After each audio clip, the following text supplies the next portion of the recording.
حضرت شیخ محمد بن حسن کہتے ہیں کہ وہ بزرگ جو تھے نا، امام غزالی نے لکھا ہے، وہ درزیوں کا کام کرتے تھے، تو اس زمانے میں نا کھوٹا سکہ بھی کبھی کبھی آ جاتا تھا۔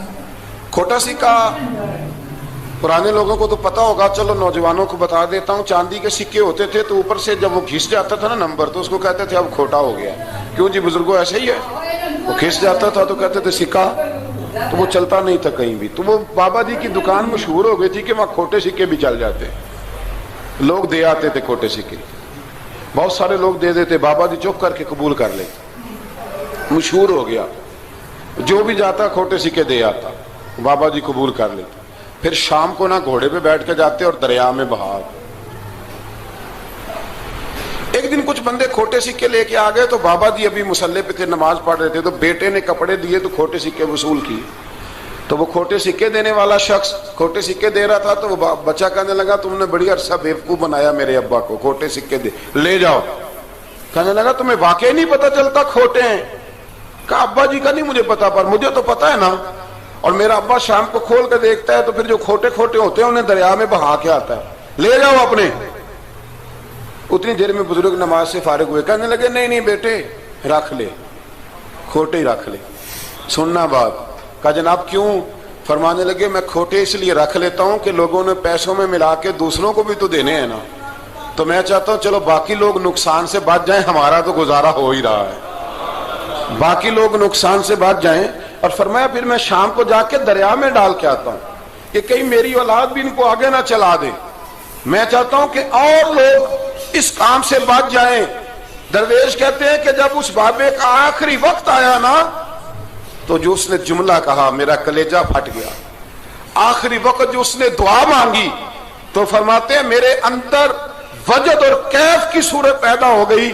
فرماتے ہیں ان بزرگوں نے اپنے آخری وقت دعا مانگی، اے اللہ میں نے ساری زندگی کھوٹے سکے قبول کیے تاکہ تیرے بندے شر سے بچ جائیں، تو یا اللہ تو بھی اس کھوٹے سکے کو قبول فرما لے۔ اللہ میں نے کھوٹے سکے قبول کیے، کھوٹے، تاکہ تیرے بندے تکلیف سے بچ جائیں، تو مالک میں بھی کھوٹا ہی ہوں، اللہ تو بھی اس کھوٹے کو قبول فرما لے۔ اور یہ دعا مانگ کے نا تو کبھی روتے کبھی ہنستے۔ لوگوں نے کہا کیا ہوا؟ کہتے ہیں لگتا ہے رب نے کھوٹا سکہ قبول فرما لیا، لگتا ہے کہ اللہ نے کھوٹا سکہ قبول۔ لوگوں کو تکلیف سے بچائیں، ہمارا وجود یارو مطلب کیا ہو جائے گا 2 منٹ کے لیے سمجھ لیں کیا ہو جائے گا۔ یعنی اگر آپ بڑے غصے سے باہر آئے اور پاپڑ بیچنے والے پہ آپ نے غصہ نکال لیا سارا، میں رات کی ڈیوٹی کر کے آیا ہوں تھکا ہوا ہوں اور تو پاپڑ بیچنے آ گیا ہے، تم لوگ بڑے نالائق ہو بدتمیز ہو، آپ نے یہ سخت جملے کہہ دیے، چپ کر کے وہ آدمی معذرت کر کے گزر گیا، وہ تو سارا دن پریشان رہے گا نا کہ میری غریبی کا مذاق اڑا ہے۔ مطلب ہو کیا گیا، ہوا کیا اگر اس نے کوئی بات کر لی۔ اعلیٰ حضرت فاضل بریلوی کے خلیفہ تھے لاہور میں سید ابو البرکات شاہ صاحب رحمت اللہ تعالی علیہ، تو رات کو ایک شخص تراویح کے بعد حضرت سویا کرتے تھے، بہت سارے لوگ تو سو ہی نہیں پاتے رمضان کی راتوں میں، سو ہی نہیں پاتے، میں خود نہیں سو پاتا۔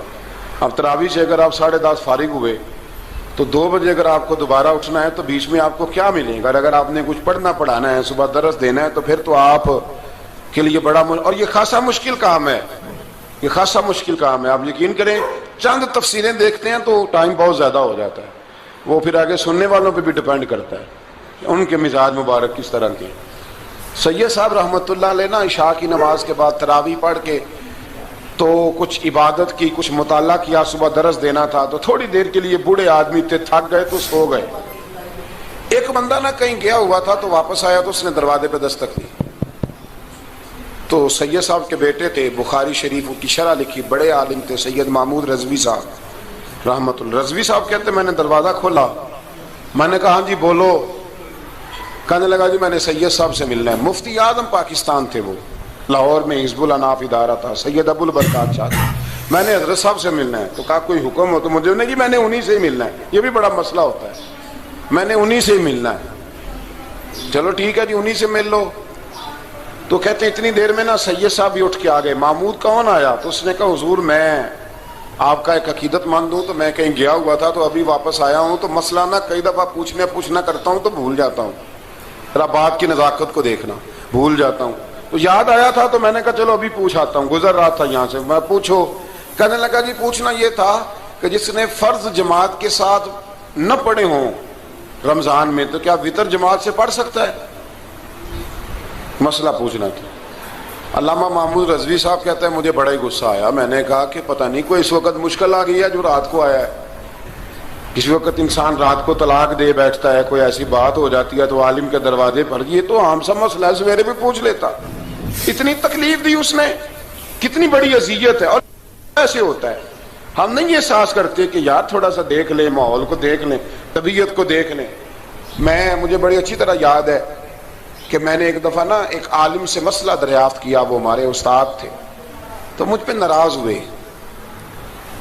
میں بڑا پریشان ہوا کہ پوچھی تو میں نے دین کی بات تھی تو استاد ہی ناراض ہو گئے. استاد واپس آیا تو یہ کہنے لگے تمہیں پتہ ہے میں شوگر کا مریض ہوں. میں بڑی تکلیف میں تھا اور میں نے نماز کے لیے میں جلدی کیوں اٹھ کے چلا گیا تھا، میں نے ایک روٹی کھانی تھی، مجھے کچھ ہو رہا تھا. تو اب میں اگر تجھے انکار کرتا، دین کی بات تھوڑا دیکھ لیا کرو، مزاج کو سمجھ لیا کرو، تم سمجھتے نہیں، احساس نہیں پیدا کرتے. وہ بڑی اس وقت چیز سمجھ میں آئی کہ کچھ چیزیں ایسی ہوتی ہیں ہر وقت انسان ایک موڈ میں نہیں ہوتا. آپ سمجھیں، بہرحال جو بات کرنا اس کو سمجھیے گا. تو وہ کہتے ہیں کہ سید صاحب نے اس کو کہا، میں بات ختم کرنے لگا ہوں، کہا کہ وہ اگر نہیں نہ پڑھے فرض جماعت کے ساتھ تو بہتر یہ ہے کہ وطر بھی جماعت سے نہ پڑھو. وہ بندہ مطمئن ہو کے چلا گیا. سید صاحب اپنے کمرے میں چلے گئے تو علامہ صاحب کہتے ہیں مجھے بڑا غصہ آیا. میں نے اس کو بلایا، میں نے کہا کہ کیا تیری جان کے مصیبت میں آئی ہوئی تھی؟ اسی وقت ہی مسئلہ پوچھنا تھا، اسی وقت ہی پوچھنا تھا، دن نہیں چڑھنا تھا، یا تجھے حضرت اسرائیل بتا گئے تھے کہ تیری آخری رات ہے؟ کہتے میں نے پورا غصہ نکالا اس پر. میں نے کہا تو بڑا ہی بیوقوف آدمی ہے، بوڑھے آدمی ہیں اور بڑی مشکل سے نیند آتی ہے، آ ہی گئی تھی تو آ گیا ہے. کہتے میں غصہ کر رہا تھا تو سید صاحب آ گئے تو آ کے مجھے ڈانٹا، چپ کر، اس طرح کسی کے ساتھ بات کرتے ہیں. پھر اس کو کہنے لگے بھائی معاف کرنا، یہ ابھی بچہ ہے، اسے پتہ نہیں. کہتے ہیں پھر مجھے کمرے میں لے گئے اور بہت بڑا ہی جملہ کہا. اگر آپ اپنا کلیجہ ٹھنڈا کرنا چاہیں نا تو اس طرح بھی کر سکتے ہیں. بہت بڑا جملہ کہا. کہنے لگے معبود مسئلہ تو میں نے بتایا، تمہیں کیا تکلیف ہوئی؟ اور پھر فرمانے لگے شکر کرو اللہ کا، اس دور میں بھی کوئی دین کی بات پوچھتا ہے. شکر کرو اللہ کا، اس دور میں بھی کوئی دین کی بات پوچھتا ہے. شکر کرو اللہ کا کوئی دین کی بات پوچھتا ہے، ورنہ تو لوگ پوچھتے ہی نہیں. تو اگر آپ خوش کرنا چاہیں اپنے آپ تو آپ سائیکل والے پہ غصہ کرنے کی بجائے یہ بھی تو کہہ سکتے ہیں نا شکر ہے رزق حلال کما رہا ہے، مانگ کے نہیں کھاتا، شکر ہے یہ محنت کر رہا ہے اپنی. تو آپ اپنے ذہن کو اس طرح کا بنائیں، سوچ کو اس طرح کا بنائیں. آج اس جمعے میں ہم نے ارادہ کرنا ہے کہ ہم نے آسانیاں دینے کی کوشش کرنی، ہم نے لوگوں کو تکلیف نہیں دینی، ہم نے کسی کو آزمائش میں مبتلا نہیں کرنا، ہم نے کوئی ایسا کام نہیں کرنا جس کی وجہ سے لوگ سمجھیں کہ یہ آدمی بوجھ بن گیا. کبھی بوجھ نہ بنے. یارو کتنا بدبخت ہے وہ آدمی جس کے مرنے کی لوگ دعا مانگے، اس کے مرنے کی. حضرت عبداللہ ابن مبارک کے پڑوس میں ایک یہودی رہتا تھا، یہودی تھا، یہودی. حضرت عبداللہ ابن مبارک مکان بیچنے لگے. حضرت عبداللہ ابن مبارک کا پڑوسی مکان بیچنے لگا، وہ یہودی. تو کہا تو کہا کتنے کا؟ 2000 دینار کا. 2000 دینار. تو انہوں نے کہا کہ اس گلی میں اس محلے میں تو 1000 دینار کا مکان ہے، تو تیرا 2 کا کیوں ہے؟ کہنے لگے 1000 میرے مکان کا اور 1000 عبداللہ ابن مبارک کے پڑوسی ہونے کا، اس لیے کہ اتنا شاندار پڑوسی تمہیں کبھی نہیں ملے گا جس کی ہم نے کبھی آواز ہی نہیں سنی. 1000 روپیہ لوں گا ان کے پڑوس میں جگہ دینے کا، 1000. تو وہ شخص کہنے لگا یہ تو نے عجیب بات کر دی، حالانکہ تو یہودی ہے، یہ تو نے عجیب بات کر دی. تو کہنے لگا 3 دن میری گلی میں آ کے رہ، تو دعائیں مانگے گا کہ یا اللہ میں یہیں رہنا چاہتا ہوں. وہ دعائیں مانگے گا کہ اتنا اچھا انسان، اتنا خیال رکھنے والا، اتنا خیال والا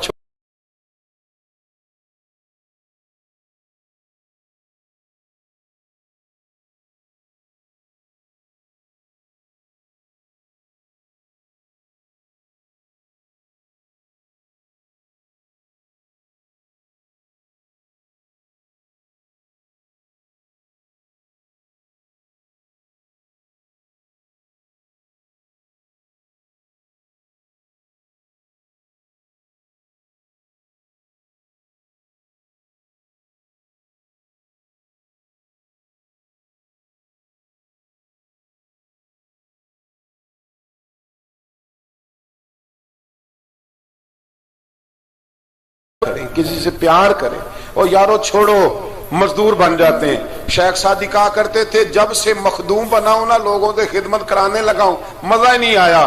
مزہ تو تب آیا ہے کبھی نانی کی خدمت، کبھی دادی کی خدمت، کبھی ابا کی خدمت، کبھی اس کی خدمت، کہتے ہیں وقت گزرا تو پھر استادوں کی خدمت، پھر اللہ نے موقع دیا تو پھر پیروں کی خدمت، اور کہتے ہیں میرا تو دل کرتا ہے میں مریدوں کی بھی خدمت ہی کروں، میرا تو دل کرتا ہے میں شاگردوں کی بھی خدمت ہی کروں۔ کہتے ہیں جو مزہ خدمت میں آیا ہے وہ خدمت کرانے میں یہ مزہ بھی لینے کی کوشش کریں۔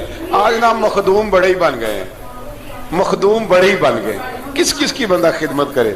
تو اس طرح کریں، کچھ خادم بھی تو پیدا ہونے چاہیے نا، کچھ خادم بھی پیدا ہونے چاہیے۔ مہمان خصوصی بڑے ہو گئے، کوشش ہونی چاہیے کچھ عام سے بھی مہمان بنے، عام